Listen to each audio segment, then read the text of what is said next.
जो भी आंदोलन होता है उसमें एक शक्ति होती है और वो शक्ति जनता की ताकत होती है। देखिए, सबसे पहले सड़क को जाम किसने किया? भाई सड़क जाम तो किसानों ने नहीं लगाया। सड़क जाम कीले ठोकी गई, बड़ी बड़ी सीमेंट की चीजें बनाई गई, गिट्टी भरे गए, क्या नहीं किया गया? ऐसा तो दुनिया में कहीं नहीं हुआ भाई, दुनिया में कहीं नहीं हुआ। एक डॉक्टर समूह जब हड़ताल पे जाता है तो मरीजों की मरने की आशंका रहती है, तो इसका मतलब थोड़े है कि डॉक्टर जो है मरीज का विरोधी है घोषित कर दे। इसका मतलब डॉक्टर को अधिकार नहीं है आंदोलन करने का। आंदोलन होगा, डॉक्टर अगर आंदोलन पे जाएंगे तो मरीज की मौत होगी, लेकिन इसकी जिम्मेदारी चुनी हुई सरकार की होती है कि वो मरीज की मौत ना हो और डॉक्टर को आंदोलन पे रोके, क्योंकि जनता ने सरकार को चुना है, डॉक्टरों को नहीं चुना है। भाई पंजाब हरियाणा हाईकोर्ट पूछ रहा है हक क्या है सरकार को कि सड़क पर जाम लगाए, तो गलत की शुरुआत सरकार ने कर दी। उस बदलाव के लिए जिम्मेदार सरकार हुई कि वो आंदोलनकारी हुआ। उसने क्यों इस तरह से सीमेंटिंग की बैरिकेड की? उसको क्या हक है सरकार को कि सड़क पर चलने नहीं देंगे, दिल्ली में घुसने नहीं देंगे? दिल्ली क्या किसी के बाप की है? जब आप सरकार जब लोकतांत्रिक हो जाएगी, सरकार तो बुलडोजर न्याय बोलती है भाई। जब सरकार जब बुलडोजर न्याय को न्याय बताएगी तो जनता से क्या आप अपेक्षा करते हैं? जनता तो आंदोलन तो होता ही है कानून को तोड़ने के लिए। आंदोलन के 144 धारा फॉलो करके आंदोलन होगा कि डिसिप्लिन में आइए, लाइन में लग जाइए और दिल्ली में जाइए। ये आंदोलन हो क्यों रहा है? कौन सी नई मांग आ गई भाई? ये सारी मांगे सरकार की मंजूर की हुई मांगे हैं, ये मांग नहीं है, ये तो वादा पूरा करो आंदोलन है। जनता 5 साल आपको चुन के देती है, आप 3 साल में अब तक कोई परिणाम नहीं निकाल सके और अब कहते हैं कि फिर अगली बार चुन के आएंगे। अगली बार चुन के ही नहीं आओगे तुम। ये अलोकतांत्रिक सरकार है, ये जनता विरोधी सरकार है और इसका जवाब जनता देगी।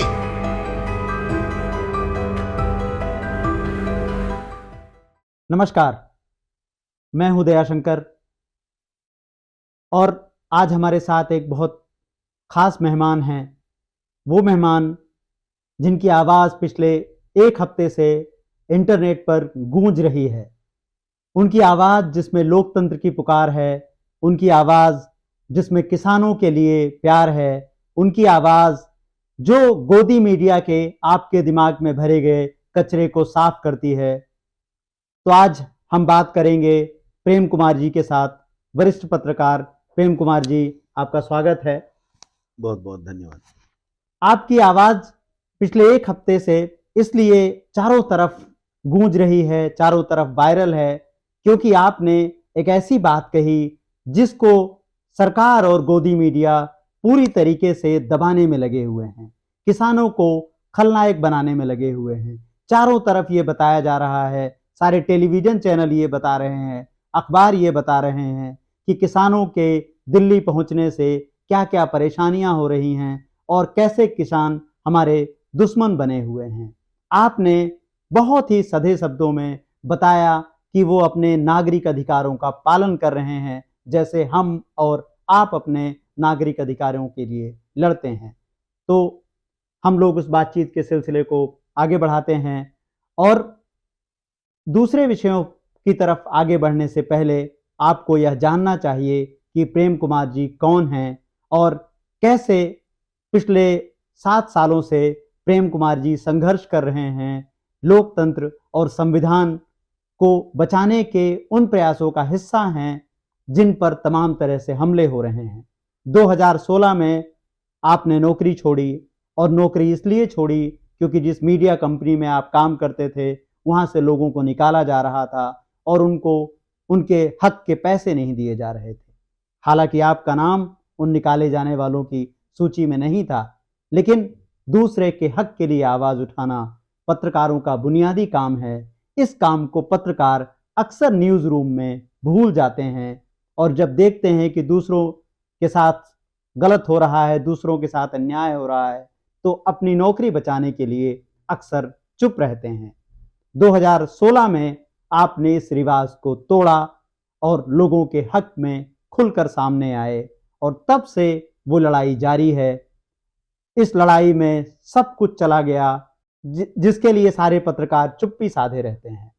तो हम बातचीत शुरू करते हैं प्रेम कुमार जी से। बताइए सर कि 2016 में क्या हुआ था, उसके पहले तक आपका करियर एकदम ठीक चल रहा था, आप टेलीविज़न में लंबे समय से हैं, तो वो क्या कुछ घटा और कैसे आपने तय किया कि अब जो हम आपस में बातचीत करते हैं, वो तो रहेगी, लेकिन आपने तय किया कि आप एक जन चेतना की बात करेंगे और खुलकर बात करेंगे? शुक्रिया दयाशंकर जी। देखिए, जन चेतना की बात जो है वो व्यक्ति के अंदर खाने रहती है, और वो कब किस रूप में आगे बढ़ती है वो समय और परिस्थितियां तय करती हैं। पत्रकारिता करते हुए भी लेखनी में कॉम्प्रोमाइज़ेज़ जो है हमेशा बगावत करती है। भाई, किसी संस्थान में आप काम करते हैं तो उसकी उसका एक दिशा निर्देश होता है, उसको पालन करते हुए काम करते हैं। लेकिन फिर भी उस लिमिट को कहीं न कहीं तोड़ना पड़ता है, तोड़ा जाता है। तो ये उसी अंतर चेतना का कारण की वजह से होता है, जो हमें सरोकार से जोड़ती है। पत्रकारिता क्या है? पत्रकारिता तो सरोकार ही है ना। हमारे देश में तो खास तौर से पूरी दुनिया के मुकाबले देखा जाए तो हमारे देश का जो राष्ट्रीय स्वतंत्रता आंदोलन है उसको पत्रकारिता ने लड़ा, पत्रकारीय तरीके से लड़ा गया।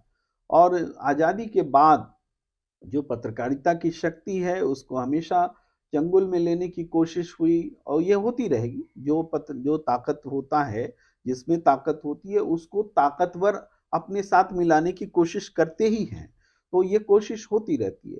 तो उसमें मैं कोई अकेला व्यक्ति नहीं हूँ, कई लोगों ने पत्रकारिता के लिए अपनी जान दे दी है, कई ने नौकरियां छोड़ी हैं, कई ने समय से पहले अ, नौकरी छोड़ के पान की दुकान लगाना उचित समझा है, पत्रकारिता छोड़ के कि गुलामी नहीं करूंगा, या तो स्वतंत्र रहूंगा या भले पान की दुकान लगाऊंगा। उनको भी हमारा सलाम है। लेकिन हमने जो राह चुनी वो अभिव्यक्ति को आजाद बनाए रखने की राह चुनी, कि हम अभिव्यक्ति को कहाँ तक आजाद रख सकते हैं। इसके लिए एक समय आया जब हमने नौकरी को जो विदा किया। दूसरी नौकरी ऐसा नहीं कि मैंने खोजने का प्रयास नहीं किया, लेकिन जिस रूप में खोजना चाह रहा था उस रूप में नहीं मिल रहा था। तो अंततः एक जब नौकरी से बाहर थोड़ा लंबा समय हो जाता है तो वही एकोमोडेशन हो जाता है, और हमने अभिव्यक्ति सीख ली। डर तो जी, यही है, हमारे बहुत सारे पत्रकार जी, मित्र जी। दयाशंकर जी चाहते हैं कि कब पत्रकारिता छोड़ दूं, कब ये कॉम्प्रोमाइजेस करना छोड़ दूं। तो वो नहीं कर पाते, चूंकि वो उससे बाहर हट करके जो संघर्ष है उस संघर्ष के वातावरण में नहीं आ पाते हैं, बहुत दिक्कत होती है।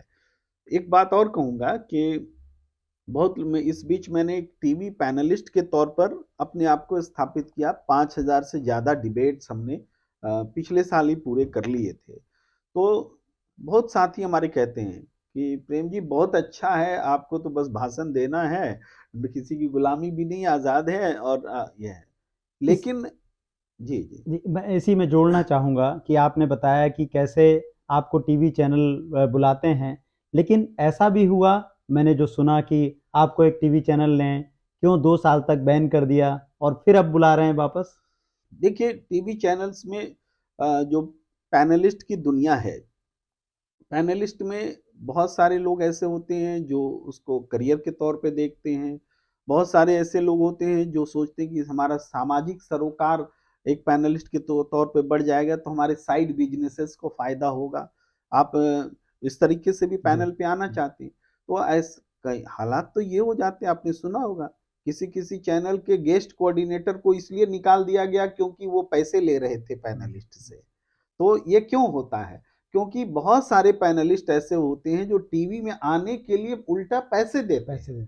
लेकिन हम तो पत्रकार हैं, हम पैसे कहाँ से लाएंगे टीवी चैनल्स को देने के लिए? हमारे पास तो देने के लिए अभिव्यक्ति है, विचार हैं। तो वो उस विचार को तोड़ने की हमेशा कोशिश होती है। टीवी चैनल्स चाहते हैं कि आज ये लाइन है तो इस पैनलिस्ट से ये बोलवा लिया जाए, इस पैनलिस्ट से ये बोलवा लिया जाए। तो ये कॉम्प्रोमाइज करने के लिए मैं कभी तैयार नहीं हुआ। मैं एक उदाहरण के तौर पर कहता हूँ कि ऐसे नाम लेने की प्रथा नहीं है, लेकिन फिर भी ये मैं नाम ले लेता हूँ क्योंकि आपसे मैं एक्सक्लूसिव बात कर रहा हूँ तो कुछ बात एक्सक्लूसिव आनी चाहिए। राम मंदिर का फैसला आ रहा था, और फैसला जब आ रहा था तो अर्नब गोस्वामी जी के साथ मैं रिपब्लिक टीवी पर सुबह से मुस्तैद था, सबको पता था कि आने वाला है। तो वहाँ उस समय कुछ निर्देश एक साथ सारे टीवी चैनल्स को आए, जिसका पता बाद में चला, उस समय नहीं था चला था। लेकिन उसी समय ये हुआ कि प्रेम कुमार जिस तरीके से 2-3 डिलीवरी अपनी डायलॉग्स की दे चुका है, अपने विचार रख चुका है, इसको कंट्रोल करो। तो गेस्ट कोऑर्डिनेटर ने हमें मैसेज किया पहले। मैं वो मशगूल था, मैसेज मैंने देखा नहीं। फिर वो आ करके हमें जैसे ब्रेक हुआ कान में बोले कि मैसेज देखिए। फिर मैंने मैसेज देखा तो कहा, मैं उसमें सीधा था कि ऐसा कुछ भी नहीं बोलना है जो कि जिससे देश का माहौल खराब हो। तो हमने कहा ये तो बहुत अच्छा मैसेज है, देश का माहौल खराब हो ऐसा क्यों बोलेंगे हम, बोलते तो दूसरे लोग हैं। तो फिर हमने कहा थोड़ी सी बात स्पष्ट करनी पड़ी। तो फिर ब्रेक में मैं गया पूछने कि क्या मामला क्या है। किससे पूछने गए? गेस्ट कोऑर्डिनेटर से, जबकि अर्नब गोस्वामी जी बगल में बैठे थे। उनका गेस्ट कोऑर्डिनेटर के थ्रू मेरे पास मैसेज आ रहा था। तो मैंने पूछा, उन्होंने कहा कि सर ने कहा है कि प्रेम कुमार को मतलब थोड़ा सत्ता के साथ ही बोलना है और सत्ता वाली लाइन बोले, नहीं तो देश का माहौल खराब हो जाएगा। तो हमने कहा सत्ता के साथ बोलने से माहौल ठीक हो जाएगा और सत्ता के खिलाफ बोलने से माहौल खराब हो जाएगा, तो ये सब निर्देश मैं नहीं मानता। तो फिर उन्होंने तुरंत उनको मैसेज किया और कहा कि सर प्रेम कुमार जी कह रहे हैं कि मैं बोलूंगा तो अपनी मर्जी से बोलूंगा और आपके हिसाब से मैं नहीं चलूंगा। तब उन्होंने मैसेज किया let him go, let him go. Arnab ने मैसेज हाँ, किया let him go. Let him go. और उसके बाद मैं चला गया। उन्होंने कहा कि सर बोल रहे हैं कि तब ठीक है। तो मैं सुबह से लेके शाम तक बुक था वहां उस दिन, लेकिन उस समय मैं छोड़कर चला गया। मुझे लगा कि अब शायद ये कभी नहीं बुलाएंगे। लेकिन मैं तारीफ करता हूँ अर्नब गोस्वामी जी का कि उन्होंने कभी इस चीज को इस तरीके से नहीं लिया कि किसी को बुलाए नहीं, उन्होंने फिर बुलाया, बारंबार बुलाया। मगर जो कॉम्प्रोमाइज होते हैं, मैं उदाहरण दे रहा हूं कि कॉम्प्रोमाइज मैं करने के लिए तैयार नहीं हूं, नहीं हुआ। हाँ, बाद के दौर में कई जगह कई ऐसे उदाहरण बने हैं जबकि बैन भी लगाया गया कि इस व्यक्ति को नहीं बुलाना है, ये सारी चीजें भी हुई। लेकिन मैं फिर भी अर्नब गोस्वामी जी की व्यक्तिगत रूप से इसलिए तारीफ करता हूं क्योंकि इन कारणों से वो किसी को पैनलिस्ट को बैन नहीं करते। हाँ, वो चाहते जरूर है कि उनके हिसाब से चैनल कंट्रोल चले। करना तो जी, चाहते हैं। हाँ, बिल्कुल बिल्कुल बिल्कुल।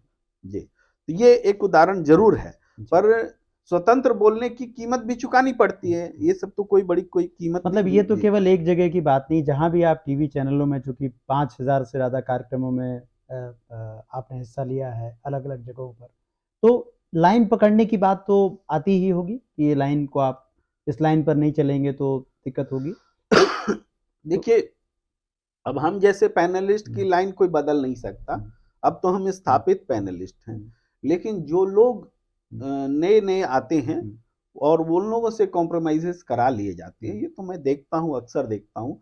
और हमारे साथ भी कोशिश हुई थी, लेकिन मैंने कहा कि मैंने अपनी लाइन से कभी समझौता नहीं किया। जब नौकरी में रहने तक में हमने समझौता नहीं किया, तो अभी तो आज़ाद है, कम से कम अपने अभिव्यक्ति का स्वरूप आज़ाद है, तो मैंने कभी समझौता नहीं किया है। प्रेम कुमार जी, मैंने ये भी देखा, चूंकि मैं भी एक टीवी कंपनी में ही था कुछ वक्त पहले तक, जब तक मेरी किताब नहीं आई थी, तो मैंने अपने अनुभव में ये देखा कि कुछ पैनलिस्ट को ये इस बात के लिए भी उनके ऊपर दबाव डाला जाता है कि अगर वो आज तक किसी लाइन पर चल रहे थे और अगर वो लाइन के उल्टे हो जाएं तो ये सत्ता को सूट करता है, क्योंकि ये मैसेज देता है कि सत्ता ने कैसे अलग अलग लोगों को प्रभावित किया। आपने ऐसा कोई कदम नहीं उठाया और आप अपनी अभिव्यक्ति की आज़ादी को लोकतंत्र के हित में इस्तेमाल कर रहे हैं, तो इसकी एक कीमत भी होती है, जो कीमत उन लोगों को चुकानी ही पड़ेगी जो सत्ता के उलट चलेंगे। और आप 2016 से आप स्वतंत्र पत्रकार के रूप में काम कर रहे हैं, टीवी पैनलिस्ट के रूप में काम कर रहे हैं। मैंने ज़्यादातर ये देखा कि पत्रकार 30 तारीख तक तो ये सोचते हैं कई बार कि वो नौकरी छोड़ दें, जो वातावरण है उसमें वो अपने आप को घुटन महसूस करते हैं, अच्छा महसूस नहीं करते हैं।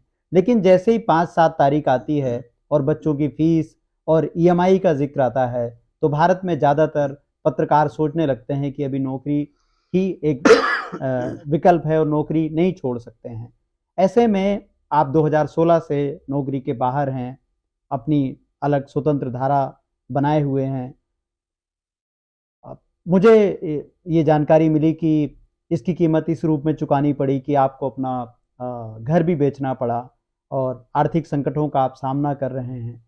तो ये ये जो आर्थिक संकट आए या जब घर बेचने की बात आई, तो कैसे परिवार का साथ कैसे मिला, या जो आपके आसपास की दुनिया होगी, जो समाज होगा, उन्होंने कैसे रिएक्ट किया कि सरकार के साथ बने रहिए? तो इस बारे में अगर आप कुछ बताएं तो शायद ये पत्रकारों के दिमाग पर एक मैसेज, मैं बाकी का नहीं कहता लेकिन पत्रकारों को कहता हूं कि वो अपनी भूमिका भूल गए हैं शायद इस ईएमआई के दबाव में। दयाशंकर जी, आप जो प्रश्न कर रहे हैं और जो हकीकत है उससे दुनिया ना वाकिफ है। हमारे पत्रकार बंधु भी उस बात को नहीं समझ पाते और बहुत दूसरे लोग तो नहीं समझते। वो लोग ये समझते हैं कि बड़ा ग्लैमरस चीज़ है टीवी पैनलिस्ट होना, बहुत मज़े में चल रहा है, क्या आकर्षक बात है। और कोई टीवी पैनलिस्ट आर्थिक संकट में होगा इसकी कल्पना भी कोई नहीं करता है, कोई नहीं करता है। तो हमारे बारे में तो कोई सोच ही नहीं सकता कि कोई आर्थिक दिक्कत में हो सकते हैं। लेकिन इसी में जब हमारे साथी कहते हैं कि हाँ, हमें भी पैनलिस्ट बनाने के लिए कुछ बताइए ना, हम धीरे धीरे नौकरी छोड़ देंगे, तो हम ये ऐसा नहीं कि हम नहीं चाहते कि वो बने, लेकिन हम पूछते हैं कि सबसे नहीं पूछ पाते, लेकिन किसी किसी से हमने पूछा है कि आप बताइए कि उन परिस्थितियों को क्या झेल पाएंगे आप जब आपके घर में दूध लेने तक के पैसे ना हो, आपको नोएडा जाने तक के पैसे ना हो। अगर ऐसा कर पाएंगे तो संभव है।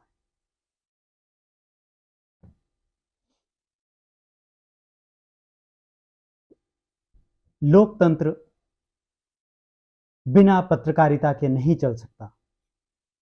ये जो कोशिशें हो रही हैं, ये जो साजिशें हो रही हैं कि पत्रकारों को गुलाम बनाया जाए, वो बिना पत्रकारिता के त्याग के वो सफर कभी हो ही नहीं सकता है। अगर लोकतंत्र को बचाना है तो पत्रकारों को उसकी कीमत चुकानी पड़ेगी।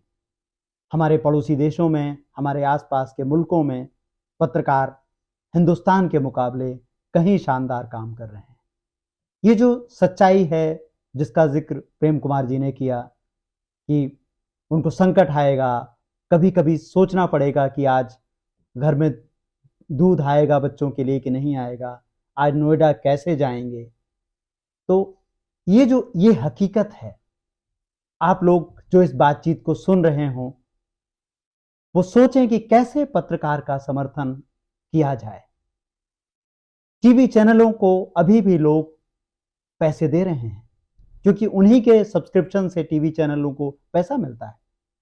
आखिर कौन है वो दर्शक और कहां है वो दर्शक जो अच्छी पत्रकारिता को, साहसिक पत्रकारिता को का समर्थन करते हैं?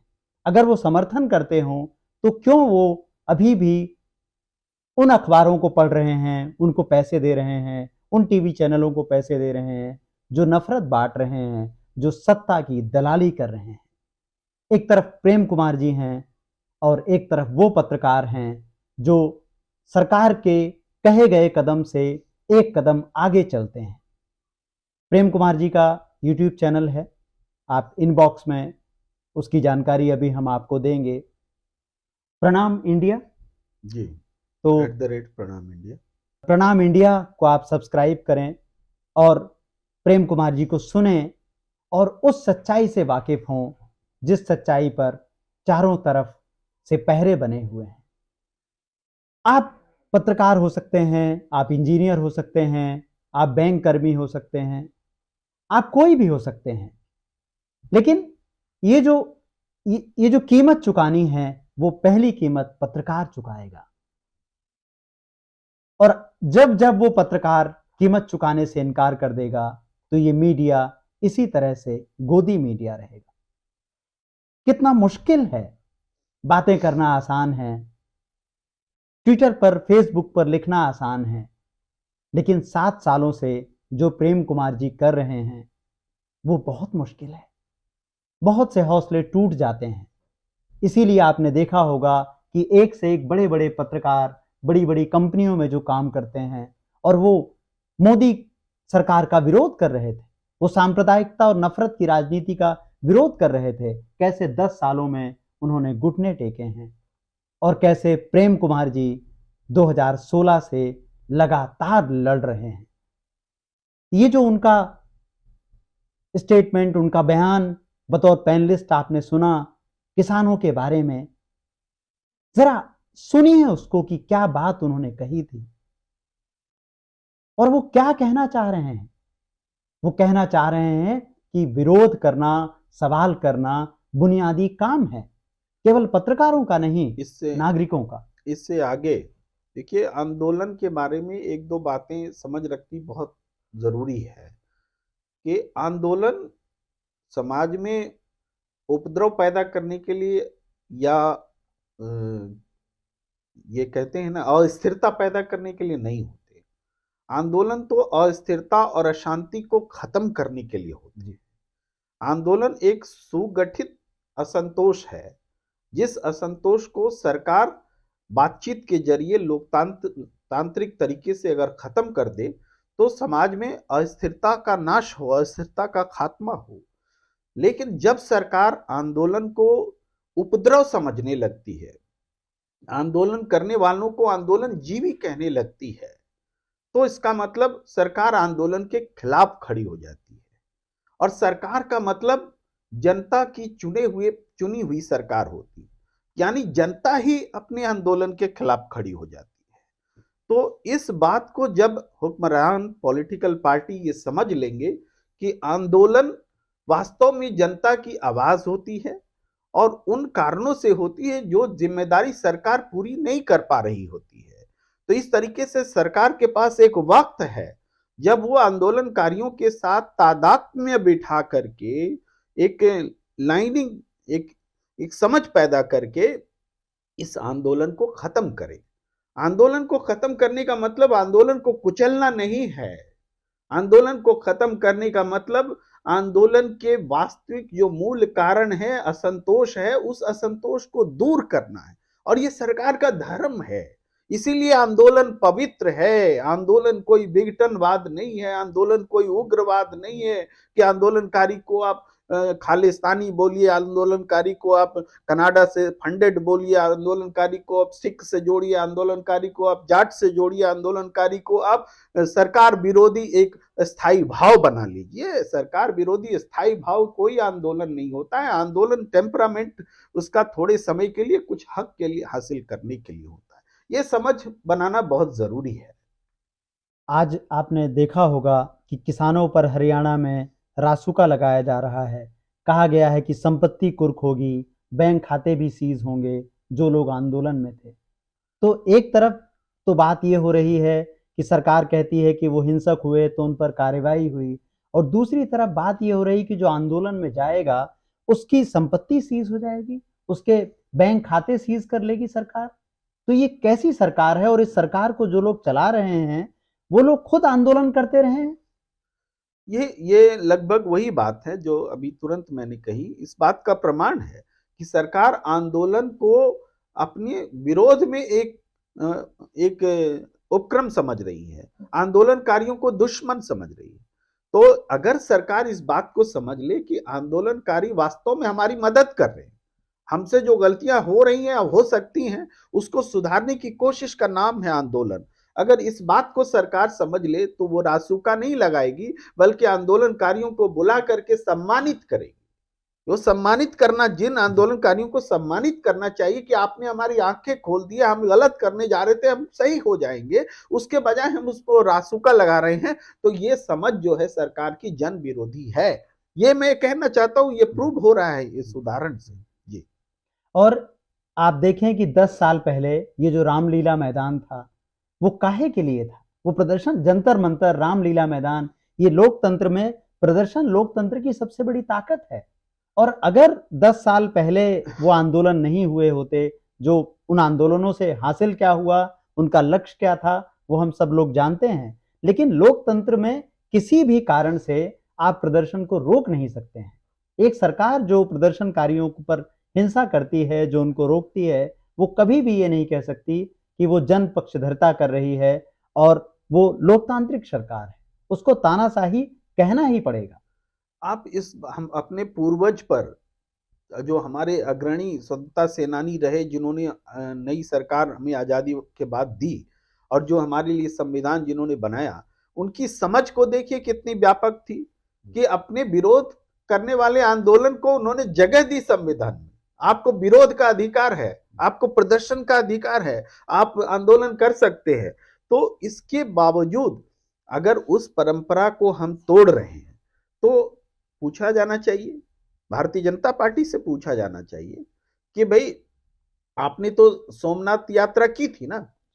हालांकि मैं यात्रा को आंदोलन नहीं मानता, चाहे सोमनाथ की यात्रा हो या राहुल गांधी की यात्रा हो। यात्रा एक आंदोलन से पहले यात्राएं दरअसल जागरूक करने का काम करती हैं राजनीतिक मकसद से, और इसकी वजह से जो असंतोष के बिंदु होते हैं उसको असंतोष को इकट्ठा करने का काम करती है। असंतोष को इकट्ठा करना, असंतोष को जगाना, ये देश विरोध नहीं है, ये समाज की रचनात्मकता है। अगर देखा जाए, गांधी जी भी असंतोष को जगाया करते थे। हिंद स्वराज में उन्होंने कहा है कि असंतोष को सामने लाना बहुत जरूरी है, और जब तक असंतोष नहीं होगा तब तक जनता जागेगी नहीं। तो उस हिसाब से देखें तो भारतीय जनता पार्टी ने उनका जो भी मुद्दा, मंदिर मुद्दा था, उस पर जनता के असंतोष को संगठित रूप से सामने रखा और इसमें उनको वक्त भी लगा। इसमें उन्होंने सही गलत सभी तरीके अपनाए, मैं उस पर नहीं जाना चाहता। लेकिन आंदोलन क्या भारतीय जनता पार्टी ने नहीं किया? क्या कांग्रेस पार्टी ने नहीं किया? कांग्रेस जो कि सत्ता में ज्यादा रही इसलिए इनको आंदोलन का उतना मौका नहीं मिला, लेकिन बाकी सभी पार्टियां, ट्रेड यूनियन क्या है इस देश का ट्रेड यूनियन इतिहास पलट के देखिए कि जो भी अधिकार हासिल किए गए, कुर्बानी दी गई है, जानें दी गई हैं, सर नौकरियां गई हैं, उन लोगों ने जमीन घर बिक गए, झुक गए, मिट गए, तब जाकर के ट्रेड यूनियन अधिकार हासिल हुए, और आज हमको उन्हें मिटाने में थोड़ा भी वक्त नहीं लगता। और जिस अभी हमने पिछले दिनों देखा कि 22 जनवरी को राम मंदिर की प्राण प्रतिष्ठा हुई और राम मंदिर के लिए जो यात्राएं निकाली गईं, बहुत सारे मीडिया कर्मी और आलोचक उसे राम मंदिर आंदोलन कहते हैं। मैं व्यक्तिगत तौर पर केवल उसे यात्रा कहना पसंद करता हूं। लेकिन ये जो यात्राएं निकाली गईं और देश भर में निकाली गईं, सोमनाथ से अयोध्या तक निकाली गई, और बीजेपी इसे आंदोलन कहती है, तो एक पार्टी जो आंदोलन की बुनियाद पर सत्ता में आई, कैसे वो आंदोलन को इतनी नफरत की नजर से देख सकती है?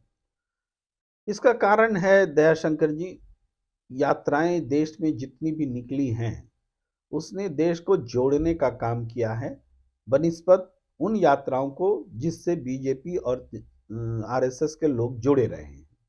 देश में बीजेपी और आरएसएस ने जो यात्राएं की हैं उसने एक ऐसे स्वरूप में भड़कावापूर्ण तरीके से यात्राएं की हैं कि उससे देश जुड़ा नहीं, देश कमजोर हुआ है। ये बोलने मुझे कोई संकोच नहीं है। उन्होंने सांप्रदायिक आधार पर देश को बांटने का काम ज्यादा किया है, तुम मैं तुम्हारा हमारा करने का ज्यादा काम किया है। जबकि इसके अलावा कोई भी यात्रा देखिए, चाहे सामाजिक हो या राजनीतिक, किसी ने देश और समाज को तोड़ा नहीं है। इसीलिए ये जो बीजेपी की सोच में जो नजर आता है आंदोलनकारी विचार, आंदोलन की समझ नहीं है भारतीय जनता पार्टी। अगर समझ होती तो आंदोलनकारी को आंदोलनजीवी कहते ही नहीं। मैं इसलिए पार्टी का नाम लेता हूं क्योंकि उन्होंने संगठित तरीके से कहा है कि आंदोलनजीवी होते हैं आंदोलनकारी। तो आंदोलनजीवी कह रहे हैं, इसका मतलब आपके पास में आंदोलन की समझ नहीं है, आंदोलन के प्रति सम्मान नहीं है, आंदोलनकारियों के प्रति एक वैमनस्य का भाव है। इसीलिए कि आपने आंदोलन नहीं किया है, आपने यात्राएं की हैं जो इसने धार्मिक विद्वेष को बढ़ाया है, जिसने समाज को तोड़ने का काम किया है। अगर आपने आंदोलन किया होता, आंदोलन के मर्म को समझा होता, तो आप आंदोलनजीवी बोल ही नहीं सकते। आंदोलनजीवी कहने का अर्थ ही है कि जो आपने किया वो आंदोलन नहीं था, आप आंदोलन के मर्म को नहीं समझते, और आपने धार्मिक विभाजन के लिए यात्राएं की और एक धर्म विशेष को हमेशा दबाने का काम किया। जो बात प्रेम कुमार जी कह रहे हैं वो बातें इस संविधान में बहुत स्पष्ट हैं। ये उसी संसद का बनाया हुआ संविधान है जिसे पहली बार प्रधानमंत्री बनने के बाद 2014 में नरेंद्र मोदी ने जिसकी चौखट को चूमा था, दंडवत प्रणाम किया था। ये आश्चर्य की बात है कि पहली बार संसद पहुंचने पर जो प्रधानमंत्री संसद को दंडवत करते हैं, आगे चलकर उसी संसद को वो अंग्रेजों का प्रतीक बता देते हैं और उनकी पार्टी, उनके नेता उसी संविधान पर हमले करते हैं जिसकी चौखट को उन्होंने चूमा था। प्रेम कुमार जी, ये जो आंदोलन चल रहा है इसमें एक और महत्वपूर्ण बात जो आपके उस दिन वायरल वीडियो में देखी गई या जिसके जरिए पूरे देश भर ने आपके विचारों को सुना, आपने बहुत खूबसूरत बात कही थी। आपने कहा था कि हड़ताल एक खूबसूरत चीज है, हड़ताल एक बुनियादी अधिकार है और मुझे लगता है इस पर थोड़ी सी बातचीत हमें और करनी चाहिए क्योंकि ये जो गोदी मीडिया है इसने हड़ताल को लोकतंत्र के विरोध में खड़ा कर दिया है। चाहे वो डॉक्टरों की हड़ताल हो, चाहे वो मजदूरों की हड़ताल हो, चाहे वो किसानों की हड़ताल हो। तो ये कैसे मीडिया ने हड़ताल को, जो हमारा संवैधानिक और लोकतांत्रिक अधिकार है, कैसे हमारे विरोध में खड़ा कर दिया? देखिए दयाशंकर जी, ये आमतौर पर कहा जाता है कि हड़तालियों को चाहिए, आंदोलनकारियों को चाहिए कि वो दूसरों को तकलीफ ना हो, इसीलिए सड़क के कोना में चले जाएं, एक मैदान में चले जाएं, जंतर मंतर पे चले जाएं, जहां हम बोले वहां चले जाएं। चले जाएं का क्या मतलब है? ये आंदोलन क्यों कर रहे हैं? आंदोलन होता क्यों है? अपनी मांगों को आप तक पहुंचाने के लिए। और ये सड़क पर उतरना तो अंतिम अस्त्र होता है, इससे पहले आपका ध्यान खींचा जाता है। ये एक किसान आंदोलन जो अभी हो रहा है, 7 नवंबर को सरकार को इन्होंने सूचित कर दिया था कि हमारी ये मांगे हैं और आप अगर नहीं मानते हैं तो हम आंदोलन में जाएंगे। आपने ध्यान ही नहीं दिया, आपने सुनना ही जरूरी नहीं समझा। और जब वो सड़क पर आए तो आप कहते हैं कि उधर से जाओ, उधर से जाओ, दिल्ली घुसने नहीं देंगे। इसी पर हमने कहा था दिल्ली किसी के बाप की नहीं है, ये घुसने नहीं देंगे, जनता की है। दिल्ली में आप नए आए होंगे, दिल्ली में ये आसपास के किसान, हमेशा इनकी आवाजाही रहती है। आप कहते हैं ट्रैक्टर लेके घुसने नहीं देंगे। पूरे पश्चिम में, आपको जर्मनी में, स्पेन में, नीदरलैंड में किसान आंदोलन इन दिनों भी हो रहे हैं, आज की तारीख में भी हो रहे हैं। स्पेन में भी लोग ट्रैक्टर लेकर चल रहे हैं, ट्रैक्टर लेकर चल रहे हैं, लेकिन कहीं कोई विरोध नहीं है। तो विश्व गुरु को कैसे विरोध हो गया? भाई क्या उन देशों से गया गुजरा है ये विश्व गुरु कि वो उनके यहाँ किसान ट्रैक्टर लेकर सड़क पर चल सकते हैं और हमारे यहाँ विश्व गुरु वाले देश में नहीं चल सकते हैं? कैसा विश्व गुरु हो भाई कि किसान को आप राजमार्ग पर चलने की आजादी नहीं देते? ये नौबत क्यों आई? वो नहीं चलेंगे, घर चले जाएंगे। उनको शौक लगा है कि आप पिस्तौल लेके गोली मारिए, अपनी वो जान देते रहें, आप आसमान से आंसू बम गिराएं और वो अपनी जान देते रहें, उनको शौक लगा है। लेकिन किसान ये स्थिति झेलने के बावजूद, जान देने के बावजूद वो मैदान पे खड़ा है, तो उसका कुछ तो दर्द होगा, कुछ तो कारण होगा। उस कारण को समझना ही तो सरकार की जिम्मेदारी होती है। तो पूरी जो मीडिया जो पोषित है, सरकार की पोषित मीडिया है, वो इस बात को साबित करने में लग जाते हैं कि आंदोलन के दौरान कौन कौन सी गलतियां हुई। बिरयानी खा रहे हैं, और बिरयानी खाना अपराध है क्या? क्या खाएं बताइए ना, आप ही भिजवा दीजिए। होता तो ये है कि आंदोलनकारियों को, हमें ध्यान है कि पिछले जमाने में जो आंदोलन हुआ करते थे, हम भी किसी किसी समय दिन भर के लिए डिटेंशन में लिए गए थे जब स्टूडेंट लाइफ था। तो हमें ये 90 के दशक की बात होगी, तो हमें कम से कम पूरी सब्जी का पैकेट दिया जाता था, प्रशासन देता था। तो आपके तरफ से खाना मिलना चाहिए आंदोलनकारियों को, ये अतीत से रहा है। और आप क्या अंग्रेजी सरकार से भी गए गुजरे हैं क्या? आप आंदोलनकारियों को भूख से मार देंगे क्या? वो खाना अपने साथ ला रहा है तो आप पर एहसान कर रहा है क्यों? वो खाना अपने घर से ला रहा है, खाना देने की जिम्मेदारी आपकी होनी चाहिए। आंदोलन भी करें और खाना भी अपने घर से खाएं। ये आश्चर्य है, लेकिन किसी को आश्चर्य लगता नहीं है। लोगों ने मान लिया कि नहीं, आंदोलन करेंगे तो अपने घर से लाएंगे, और उसमें भी बिरयानी क्यों खाएंगे, तो दाल रोटी खाइए। तो दाल रोटी भी खाएंगे, लेकिन दाल रोटी खाते भी हैं, तो आप होते कौन बोलने वाले कि हम दाल रोटी खाएं, बिरयानी खाएं, कि क्या खाएं? ये मीडिया क्या कर रहा है? ये अपनी जिम्मेदारी से मीडिया भटक रहा है जो ऐसे सवाल उठा रहे। बहुत बहुत ही हमारी चेतना पर चोट करने वाली और आज की कड़वी सच्चाई पर आपने बात की।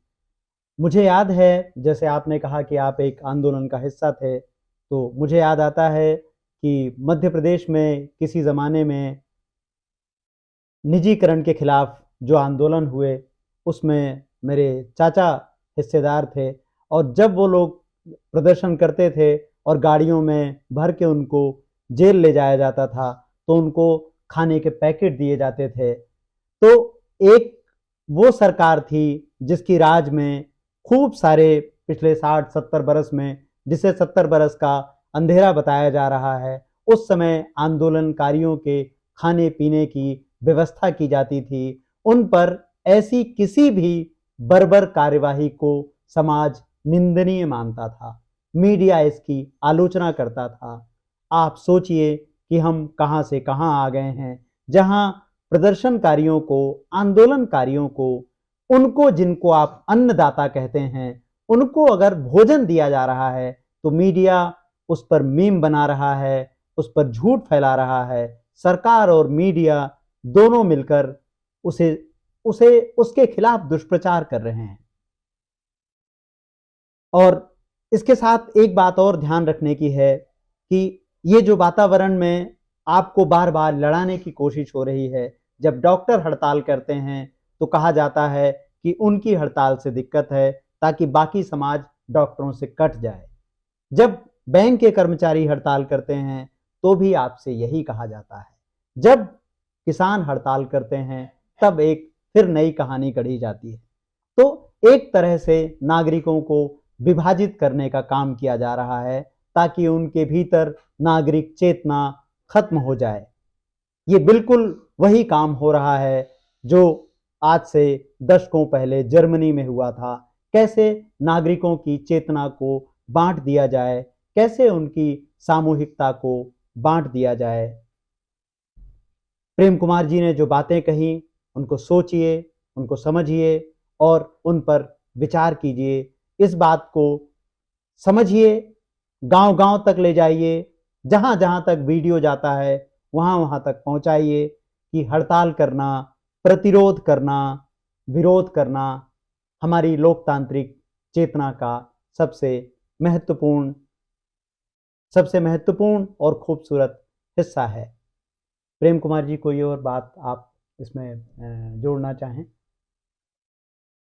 बस इतना ही कि मातृभूमि, समाज, देश, देश के अधिसंख्य लोग इससे प्यार करते हैं, और आज ऐसे हालात हो गए हैं कि खोजा जा रहा है कि देश के दुश्मन तुम हो, देश के दुश्मन तुम हो, और इसके लिए गद्दार की नई नई परिभाषाएं लाई जा रही। प्रश्न है कि देशभक्त ज्यादा हैं कि गद्दार ज्यादा है? मेरा मानना है कि देश में देशभक्त ज्यादा हैं, गद्दार तो बहुत कम है। और ये स्पर्धा खत्म होनी चाहिए कि गद्दार कौन है, स्पर्धा ये होनी चाहिए कि देशभक्त कौन है। और उसका पैमाना आदर्श है, आदर्शवाद है, मानवतावाद है। कोई राष्ट्रवाद इसका पैमाना नहीं है। पूरी दुनिया, पूरी सृष्टि इसका पैमाना है। हमारे श्री राम है तो सिर्फ हिंदुस्तान की जनता के लिए नहीं है, श्री राम पूरी दुनिया के लिए है। अगर अल्लाह है, गुरु नानक है, तो पूरी दुनिया के लोगों के लिए है, वो किसी क्षेत्र विशेष के लोगों के लिए नहीं है। जब इस बात को समझ लेंगे तो कोई राष्ट्रवाद की जरूरत हमें नहीं रह जाएगी। किसी देशभक्ति और राष्ट्रवाद अलग चीजें होती है। हम देशभक्त हैं, हम मातृभूमि को मानते हैं, हम समाज को मानते हैं, हम इंसानियत को मानते हैं, मानवतावाद को मानते हैं। यही पैमाना है, इसी पर बने और डटे रहना चाहिए। बहुत सुंदर आपने बात कही। एक ऐसी रस्म चल पड़ी है देश में, जहां सवाल पूछने वाले को कभी गद्दार कहा जाता है, कभी कहा जाता है कि तुम पाकिस्तान चले जाओ, कभी उनको फांसी देने की बात होती है। हर सवाल करने वाले के लिए, उसको अपमानित करने के लिए सरकार मानो रात दिन नई नई परिभाषाएं गढ़ने में व्यस्त है। ऐसे समय में प्रेम कुमार जी जैसे लोग आते हैं और उनके विचारों को जिस तरह से सुना गया, वो एक उम्मीद जताता है कि प्रतिरोध के प्रति अभी नागरिकों में वो चेतना बाकी है। ये देश हम सबका है, सवाल करना हमारा सबसे बड़ा, अगर आप इसे धर्म कहना चाहें तो सबसे बड़ा धर्म है। यह केवल पत्रकारों का काम नहीं है, और जो पत्रकार ये काम कर रहे हैं, प्रेम कुमार जी जैसे पत्रकार, हमें उनका समर्थन करने की ज़रूरत है, हमें उनका साथ देने की ज़रूरत है।